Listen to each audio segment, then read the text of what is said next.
c'est les chroniques du Sofa Vert. Salut Laetitia. Salut Marie-Paul. Aujourd'hui, on a un truc à fêter. Ah oui, c'est notre anniversaire. C'est notre anniversaire. L'anniversaire des chroniques, bien sûr. De nous aussi. C'est notre anniversaire. Tadam! Bon anniversaire. Alors, je vais présenter Ciel rouge sur la route de la soie d'Isabelle Simler. C'est beau. Ouais, très beau documentaire qui est un moitié album, moitié documentaire qui s'adresse à des enfants à partir de 5-6 ans. Donc pour moi, c'est valable. Voilà. Il raconte l'histoire d'une jeune savante chinoise qui est entomologiste, donc qui étudie les papillons. Entomologiste. Oui, un mot savant. Oh.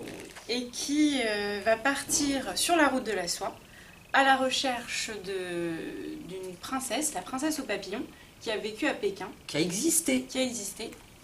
Et ça va être tout le trajet jusqu'à cette princesse. Donc c'est moitié album, moitié documentaire parce qu'on a des pages comme C'est celle-ci. beau, c'est beau. C'est magnifique, les illustrations sont très très belles. Ça c'est une page donc en fiction. On a très peu de texte et c'est surtout basé sur les paysages Qu'elle va rencontrer qu'elle va tout au long de son périple. voilà, qu'elle va croiser tout au long de la route de la soie. Et en même temps, ça est alterné avec des pages de documentaire. Donc là, ce sont les extraits de son carnet de voyage où elle note les objets qu'elle a rencontrés, enfin les personnes, tout ce qu'elle a pu voir, où elle le dessine. Oh, c'est super. Et en même temps, elle explique comment on fabrique le coton Oh. et la soie. Parce que la soie, ça vient du coton. Oui. Ah, d'accord. Bah, tu vois, j'ai des choses à apprendre. Et Enfin, donc voilà, c'est plus que ça. vraiment très beau. C'est très joli. C'est top. Les illustrations sont hyper réalistes aussi. Là, la page animaux. Les animaux. C'est super beau. Et justement, pour faire une transition avec mon deuxième documentaire, Ah, parce que tu en présentes deux. oui, et Bon, oui, c'est l'anniversaire. qui parle d'animaux. Donc c'est Âme Animal de Pablo Salvaje. Super couverture. Très très beau documentaire qui lui parle des animaux. Alors avec des illustrations en gravure, en linogravure et en estampe. Alors, linogravure, tu m'expliques? Linogravure, c'est la gravure mais sur des morceaux de lino en fait. De lino, comme ceux qu'il y a dans les cuisines. Ouais, c'est un peu le même genre. Ah Et en fait, ils gravent dessus et ensuite ils font avec Des de trucs l'encre au et sol, tout. quoi. Ouais, voilà. Linogravure. Ouh, Donc c'est les beau. illustrations sont très très belles aussi. Ouais. Et ça parle des animaux sur 7 thématiques. Donc il a réparti ça en 7 grandes thématiques animales. Donc la survie, la métamorphose, l'habitat, etc. Ils sont superbes, les dessins. Et à chaque fois le texte est plein de poésie, super beau et très très explicatif aussi. On apprend énormément de choses sur les animaux. Hein. C'est pas juste de simples phrases. Il y a plein de vérités. Et tout ça, il répartit donc ces thématiques pour ne faire qu'une seule âme animale. Comme quoi tous L'âme les animaux, animale. voilà, tous les animaux sont réunis. Et en même temps, il parle aussi des hommes, de leur impact sur la nature, qu'il faut faire attention. C'est un peu un plaidoyer écologique en même temps. Celui-là, à partir de... Un poil plus grand, je sais pas trop. Je pense qu'il faut savoir lire. Oh, c'est trop beau, c'est trop beau. T'as vu, c'est beau. Hein. C'est trop beau. Bon. Voilà. Tu sais quoi, Laetitia? Je suis une copieuse. Non. Moi aussi, j'ai fait des docs. Ah. Enfin, des docs un peu spéciaux. Je vais te parler d'un premier doc qui en fait est un livre de recettes, D'accord. un livre de cuisine. La fabrique de tartes. Les vraies tartes, les bonnes tartes. Des tartes salées ou sucrées? Salées et sucrées.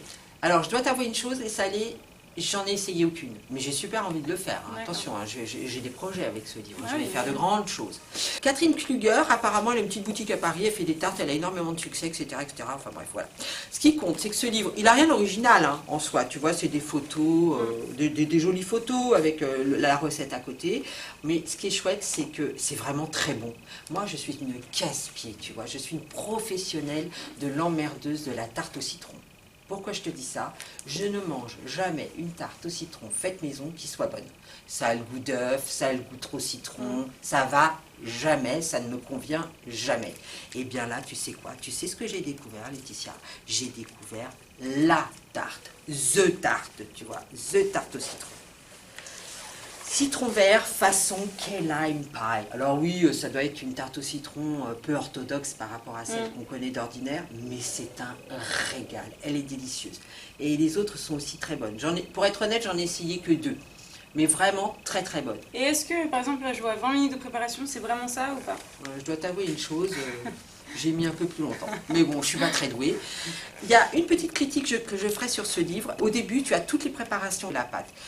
Et parfois ça a un petit peu, tu vois, tu as les mains pleines de pâte et tout, tu regardes et tu sais plus trop où t'en es. J'ai trouvé que c'était un peu obscur. Mais voilà, je le recommande, c'est un super livre pour faire des super tartes.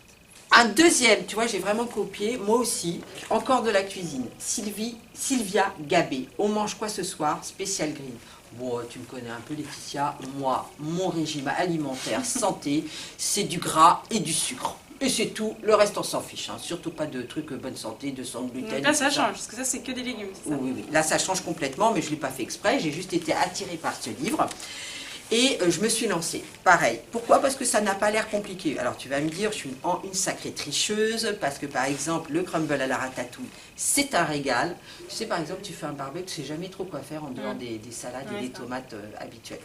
Et bien là, tu fais un crumble de ratatouille. Sauf que Marie-Paul, elle a acheté la boîte de ratatouille, elle a fait le crumble par-dessus. Bon, mais pour les puristes. Et c'était un régal. Et personne ne s'est rendu compte que c'était une boîte de conserve. Et donc je recommande à tout le monde cette recette. Ce que j'aime bien dans ce livre aussi, tu vois Laetitia, c'est que c'est pas compliqué. T'as pas besoin de courir 15 magasins. C'est pas trop compliqué pour trouver les ingrédients. Aubergine farcie au lardon et ricotta, un régal. C'était terrible, j'en ai fait manger à toute la famille, c'est pour te dire.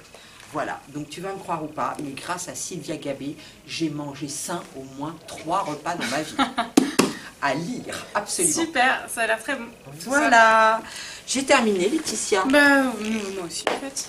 Voilà. Attends, je prends C'était un spécial chronique du sofa vert avec des docs. Moi cuisine et toi plus poétique, les animaux, la nature. Voilà, mais il faut tout pour faire un monde. Il faut tout pour faire un monde. Merci Marie-Paul. Merci Laetitia. Salut. Salut, à bientôt.